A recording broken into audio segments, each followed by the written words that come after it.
welcome to the I Ching Cafe. My name is Belinda Dubston and we are here together. Thank you for joining me for our monthly I Ching overview for March 2024. As always, before we get into what the I Ching is asking us to really focus on in the month ahead, let us cast our minds back to February 2024.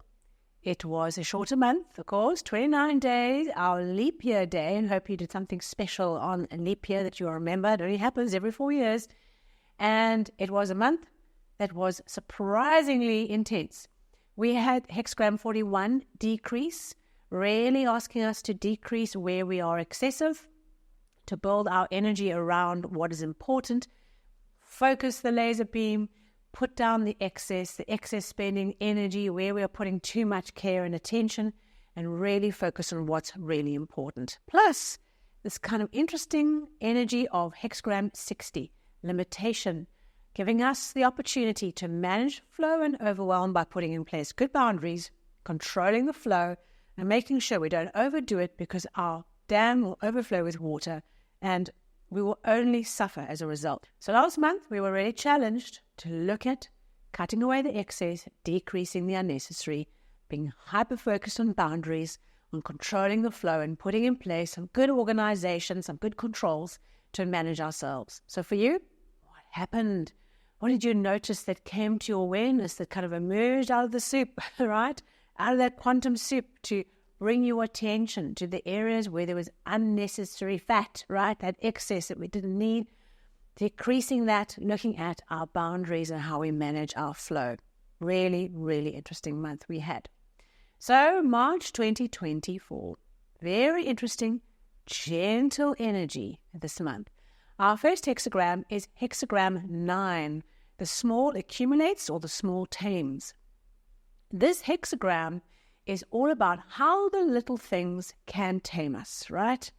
The power of the small to tame our focus and to get our attention. So this month, what you're being asked to pay attention to is how important the small stuff is. Yes, we are sweating the small stuff. Okay, so this month, our attention is drawn into all the little things that are important, that when we do them well, accumulate into the great. The analogy that often comes up with this hexagram is when we have lots of livestock on a farm, or we have lots of plants on our farm, if we're growing plants, and how every plant, every head of cattle, every sheep is important, needs to be cared for and monitored and adjusted and given medicine where needed and given fertilizer where needed, cared for and looked after and nourished. And by doing that, by having our attention in the small, immersed in the small, we therefore accumulate the great. What we can experience with this hexagram, right, is a feeling of just lots of details, lots of small things that don't seem connected, that are just coming at us one by one, just a flurry of little things. And we have to trust the process. And we'll work with this hexagram, doing the small things well, giving each thing its turn, giving each thing what it needs, accumulates and coalesces into something great.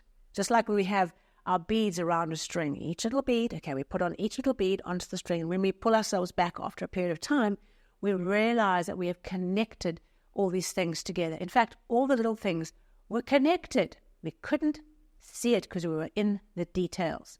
So we are getting the opportunity to immerse ourselves in the small things and just deal with one thing as another as it comes up.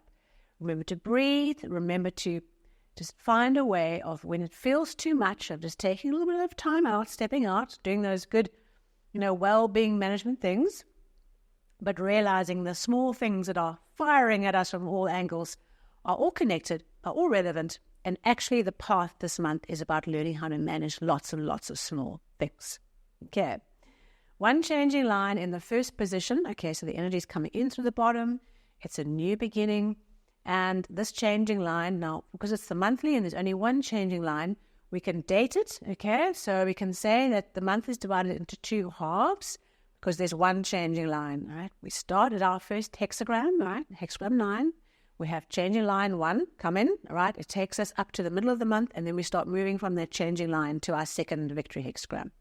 So round about up until the 15th of the month, halfway through, this changing line is building up in strength. And this changing line says we emerge out of a sea of details, okay? Put our head down in all these details. And we emerge up, and now what we have to do is we have to get ourselves back into a natural flow, okay, into our natural state. So I'm thinking already that with, the year end having required so much of my time in terms of being immersed in numbers and pieces of paper and documents and counting transactions, I can just see this kind of process of emerging out of that at the end of, February into March, and like, whoa, okay, what do we do now? And so this changing line says, come out of that energy, out of the details, all right, out of the soup and sea of details, and find yourself into a natural flow, not an aggressive pushing of a way forward. So we don't come out of that energy and into, wow, okay. We find a natural flow that's relevant for us, that's suited to the time. And none of us can know what that is and what that means for us in our lives. But what's contradicted here is moving into an aggressive movement forward, pushing, okay, male energy. That is contradicted. What we have to do is find a natural flow coming out of this process, coming into the month, that is suited to us and where we're at. Okay, not an aggressive force. Don't take things by force. This, particularly the first few weeks of the month. So that gives us one changing line, a second hexagram, our outcome, our victory hexagram, parallel flow, and that is hexagram 57, the gentle. Right, wind above wind, a doubling of wind and wood energy, slow, gentle progress. Think of roots going down through the soil. Think of trees, okay, moving in the wind. Think of sand moving slowly. There's this gentle wind that's moving things slowly. I love the image of a sand dune for this hexagram, where we see, okay, sand dunes move, okay, but they move because every grain of sand is being moved by this wind. And over time, the whole sand dune moves, but because the individual grains are being moved. So it's an interesting image, in a way, coupling this idea of the small Tames in hexagram 9 and this idea of the wind, the sand dune. Okay, perfect example of putting these two hexagrams together. What is the symbol? We move mountains, okay? We move sand dune mountains, one grain of sand at a time, one detail at a time, one small thing at a time. We gently move the needle, okay? So this month, we are being asked to pay attention, to be adaptable and flexible, going with the flow, just like wind does, all right? It finds a way, doesn't get hung up on stuff, finds a way, and it moves that sand dune along, one grain of sand at a time.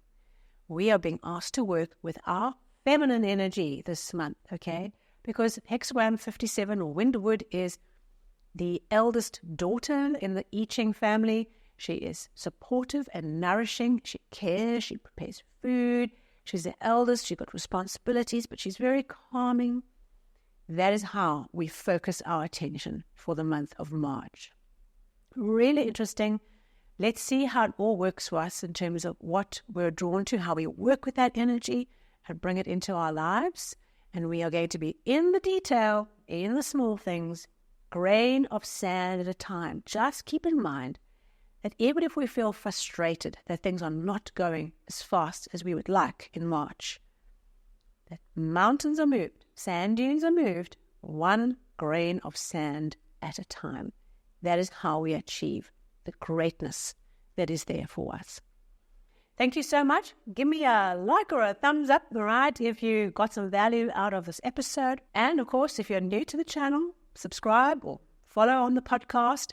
Look forward to having you back here with me soon. And of course, we have our first weekly overview for March just around the corner. So enjoy, have a wonderful month, and I'll see you soon.